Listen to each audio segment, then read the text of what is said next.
गांव के किनारे पर कच्चे रास्ते के साथ साथ सब्ज खेतों की एक तवील कतार थी। गंदम की बालियां हवा की झोंकों में झूमती थीं और उनके दरमियान से गुजरता हुआ वो छोटा सा रास्ता सीधा गांव के बीचों बीच जा निकलता था, जहां पुरानी ईंटों से बनी हवेली खड़ी थी। ये हवेली मलिक साहब की थी। गांव के सभी लोग उन्हें यही कहकर पुकारते थे। हवेली के सामने बड़े बड़े नीम के दरख्त खड़े थे और अंदर सहन में नौकर चाकर दिन रात खिदमत में लगे रहते थे। उसी गांव में एक छोटा सा कच्चा मकान भी था, जहां रहता था अशरफ चाचा। वो गरीब किसान था जो अपनी मेहनत मजदूरी से जिंदगी गुजारता था। उसके पास अपनी जमीन नहीं थी, बल्कि मलिक साहब की जमीन पर काश्तकारी करता और बदले में फसल का हिस्सा मलिक साहब को देना पड़ता। यही निजाम नस्ल दर नस्ल चलता आया था। अशरफ चाचा सादा दिल आदमी था, मेहनती था, लेकिन गुर्बत उसके घर के दरो दीवार में बसी हुई थी। अशरफ चाचा का एक ही बेटा था, नासिर। नौजवान, मेहनती और सादा तबीयत वाला।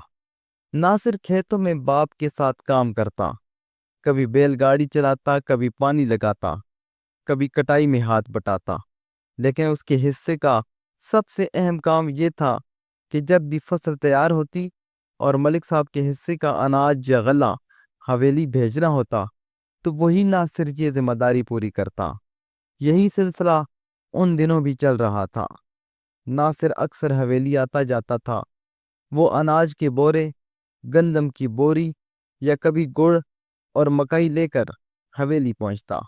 हवेली में ज्यादातर नौकर ही उससे सामान वसूल करते, लेकिन कभी कभार ऐसा भी होता कि अंदरूनी सहन में से मलिक साहब की बेटी राबिया नजर आ जाती।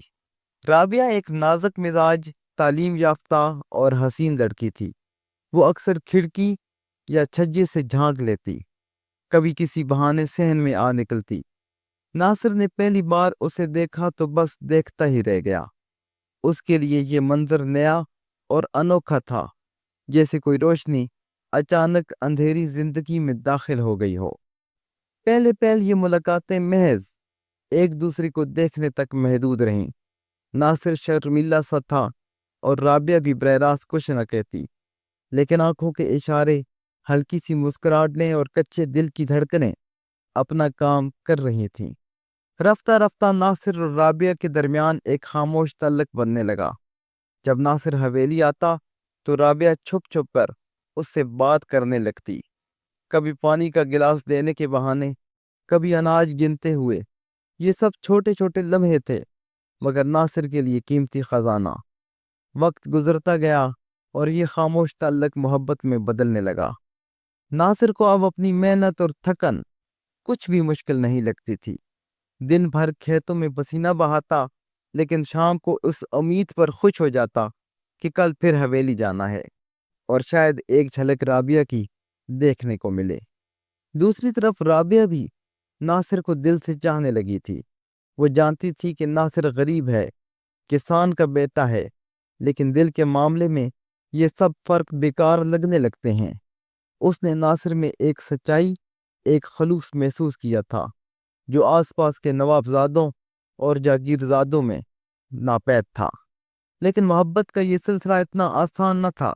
गांव के लोग भेस बदल कर सब कुछ देख लेते हैं, बात छुपती नहीं और फिर सबको मालूम हो ही जाता है। आहिस्ता आहिस्ता गांव में सरगोशियां होने लगी कि नासिर और राबिया एक दूसरे को चाहते हैं। ये खबर मलिक साहब तक भी पहुंच गई। वो सख्त गुस्से में आ गया। उसने अशरफ चाचा को बुलावा भेजा और कहा, देख अशरफ, अपने बेटे को समझा ले। वो हमारे घर की इज्जत के पीछे पड़ा है, हमारी बेटी के ख्वाब देख रहा है। ये ना हो कि उसकी हरकतों की सजा तुझे भुगतना पड़े। अशरफ चाचा ये सुनकर परेशान हो गया। उसने नासिर को समझाने की कोशिश की। कहा, बेटा, ये ख्वाब हमारे नसीब के नहीं। अमीर और गरीब के बीच दीवारें ऊंची होती हैं, जिन्हें पलांगना आसान नहीं। राबिया बीबी हम जैसे गरीबों के हिस्से में कहाँ आ सकती है। नासिर खामोश रहा, मगर दिल में एक आग सुलगने लगी। وہ رابعہ سے محبت کرتا تھا اور دل چاہتا تھا کہ دنیا کا ہر معنی توڑ دے، لیکن وہ جانتا تھا کہ حالات آسان نہیں۔ ادھر رابعہ بھی ضدی نکلتی تھی۔ اس نے اپنے والدین کو صاف کہہ دیا کہ وہ کسی اور سے شادی نہیں کرے گی۔ وہ چاہتی تھی کہ ناصر کے ساتھ اپنی زندگی گزارے۔ ملک صاحب کے لیے یہ بات عزت کا سوال بن گئی۔ وہ اپنی بیٹی کو کسان کے بیٹے کے حوالے کیسے کر دیتا؟ وقت گزرتا گیا اور مخالفت بڑھتی گئی۔ گاؤں میں باتیں زیادہ ہونے لگیں۔ ناصر کو طرح طرح کی باتیں سننے کو ملتی، تانے دیے جاتے، لیکن اس نے ہمت نہ ہاری۔ اس نے دل ہی دل میں فیصلہ کر دیا کہ وہ اپنی قسمت بدلے گا۔ ناصر نے مزید محنت شروع کر دی۔ وہ دن رات کھیتوں میں لگا رہتا، چھوٹے موٹے کام بھی کرتا۔ اس نے گاؤں کے اسکول ماسٹر سے پڑھائی شروع کی۔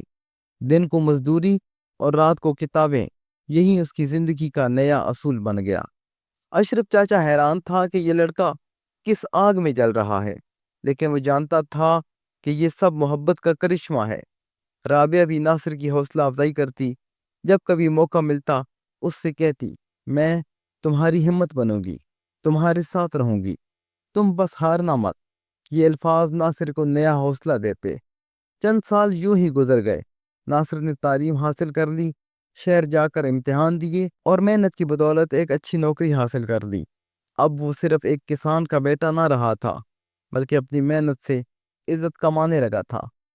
جب وہ دوبارہ گاؤں آیا تو سب لوگ حیران رہ گئے۔ ناصر اب بدل چکا تھا۔ اس کی شخصیت نکھر گئی تھی، اعتماد بڑھ گیا تھا۔ ملک صاحب بھی دیکھتا رہ گیا۔ گاؤں والے جو کبھی اس کا مذاق اڑاتے تھے اب عزت سے پیش آنے لگے۔ اب ناصر نے کھل کر رابعہ کا رشتہ مانگنے کا فیصلہ کیا۔ وہ سیدھا ملک صاحب کے پاس گیا اور کہا، ملک جی، میں غریب ضرور تھا، مگر اب اللہ کے کرم سے اپنی پہچان بنا لی ہے۔ میں رابعہ بی بی سے شادی کی خواہش رکھتا ہوں۔ فیصلہ آپ کے ہاتھ میں ہے۔ ملک صاحب کے لیے یہ لمحہ مشکل تھا۔ وہ اپنی انا اور عزت کے بیچ پھنس گیا تھا، لیکن گاؤں والے اب ناصر کی عزت کرنے لگے تھے، اور اگر وہ انکار کرتا تو یہ بات اس کی اپنی ساکھ کو نقصان پہنچاتی۔ آخر کار اس نے بھاری دل کے ساتھ ہاں کر دی۔ یوں ناصر اور رابعہ کی محبت کامیاب ہو گئی۔ شادی بڑی اہتمام سے ہوئی، گاؤں کے سب لوگ شریک ہوئے۔